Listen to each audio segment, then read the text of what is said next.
오늘 아침 뉴욕 증시 마감 현황 더 자세히 들어가 보도록 하겠습니다. 뉴욕일보 김태수 기자 연결할게요. 안녕하세요. 네, 안녕하세요.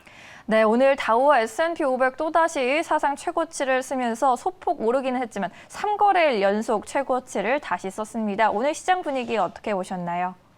네, 시장에서 경제 지표들은 그렇게 썩 좋은 모습은 아니었습니다. 하지만 지금 그 인프라 투자에 대한 어떤 기대감이 시장에서는 좀 많이 늘어나고 있어서 정부 지출이 앞으로 더 늘어날 것이다. 과거에 정부 지출로 인해 가지고 시장의 유동성이 계속 보강되어 왔기 때문에 그 부분에 대한 어떤 기대치가 오늘 많이 작용을 했습니다. 그러면서 기술주들을 중심으로 해서 5등장 하락을 극복하고 최고치를 다시 경신하는 모습을 보였습니다.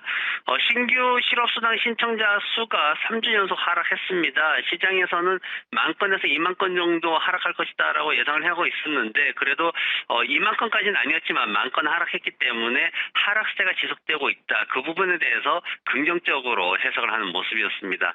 생산자 물가가 기대치보다 좀 많이 증가해서 1% 상승을 했습니다. 이게 글로벌 공급망 문제가 있고 그리고 노동 인력이 부족하다. 이런 것들로 인해 가지고 계속해서 비용이 추가적으로 더 들어가야 되는 이런 상황들이 생겼는데 그로 인해 가지고 생산자 물가가 기대치보다도 좀 높게 상승했다. 그래서 세부적으로 보더라도 도매업자와 소매업자들 마진과 관련해 가지고 가격이 더 상승하는 그런 모습을 보였습니다. 비트코인이 오늘 하락을 했는데요. 지금 4.5% 하락해가지고 34,400달러 수준에서 거래가 되고 있는데 그 배경에 뭐가 있는가 봤더니 코인베이스에서 실적 발표를 했는데 하반기에 실적 둔화를 좀 경고를 했습니다. 이번에 실적 굉장히 좋게 발표했음에도 불구하고 코인베이스가 이제 주가가 하락하는 모습을 보였는데 오늘 마이너스 7%대 급락을 보였습니다. 이 비트코인 실적 발표하고 나가지고 거기에 세부적인 내용이 뭐가 있었냐면은 코인베이스 실적 발표하고 나서 세부적인 내용에 비트코인에 대한 얘기가 있었는데 비트코인에 대해 가지고 거래 비중이 1분기에 39%였는데 2분기에 24%로 떨어졌다라는 발표가 있었습니다. 그러면서 시장에서는 비트코인이 좀 다른 코인들에 비해서 좀 소외되고 있는 게 아닌가 그런 이제 얘기들이 돌면서 시장에서 매도세가 증가하는 모습을 보였습니다. 네, 업종별 분위기도 좀 살펴보겠습니다. 오늘 월트 디즈니는 실적을 발표했죠. 네, 월트 디즈니가 오늘 굉장히 좋은 실적을 발표를 했습니다. 전반적으로 시장에서는 헬스케어와 정보기술 통신 서비스 업종이 강세로 보였고 어제 상승했던 재료업종과 산업업종은 하락하는 모습을 보였습니다.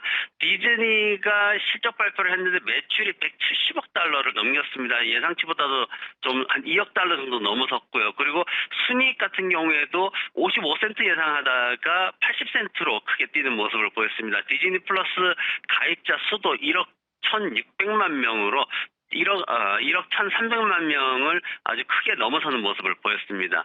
마이크론 주가가 4일 연속 하락을 보이고 있습니다. 마이크론에 대해서 모건 스탠리가 D램 가격에 냉각기가 올 것이다라고 경고를 하면서 목표 주가 자체를 105달러에서 75달러로 굉장히 크게 낮췄습니다. 그러면서 4일 연속 하락하는 그런 모습을 보이고 있고요. 쿠팡이 실적 발표를 했습니다. 수익이 굉장히 악화되었다라는 얘기가 나왔습니다. 주가가 오늘 마이너스 8%나 급락을 했는데요. 지난번에 45달러 고점 찍었을 때 이제 제가 미국 시장에서 검은 머리 외국인들의 언론 플레이가 있는 것 같다라는 그런 이제 루머를 전해드렸었는데 이후에 24%나 하락하는 모습을 보이고 있습니다. 국내외 사업 확장에 따른 비용이 굉장히 빠르게 증가하고 있다는 거 그리고 이천 공장 화재로 인해 가지고 손실이 2억 9,600만 달러나 포함됐습니다. 그러면서 전체적인 손실이 5억 달러를 넘어가는 그런 결과를 발표를 했는데 주가가 공모 가격 아래로 떨어지는 모습을 보이고 있습니다. 네, 이제 다음 주 시장 좀 준비해 보면서 주목해 볼 만한 글로벌 이슈들 정리해 보죠. 어떤 이슈들 있을까요?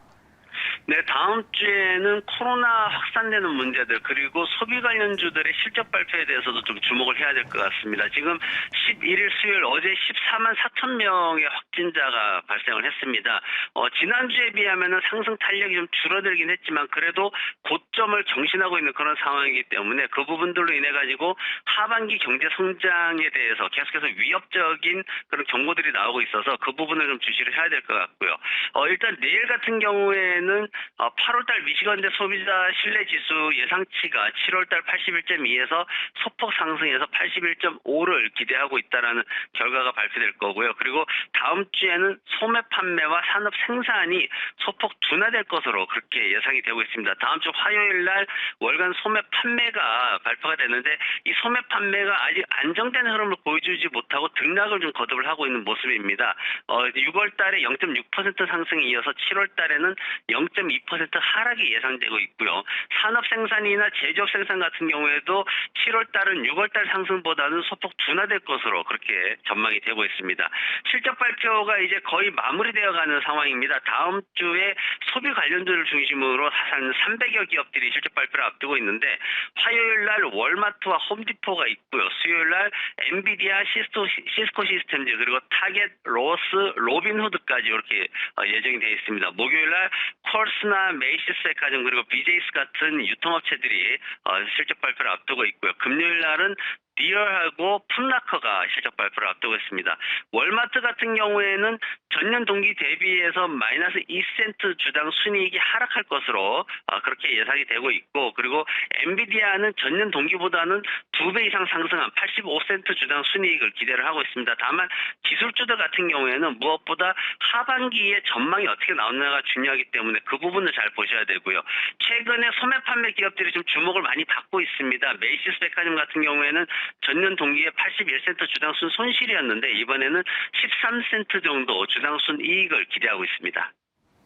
네, 소비 관련주 실적까지 잘 체크해 보도록 하겠습니다. 다음 주에 또 뵙겠습니다. 네, 고맙습니다.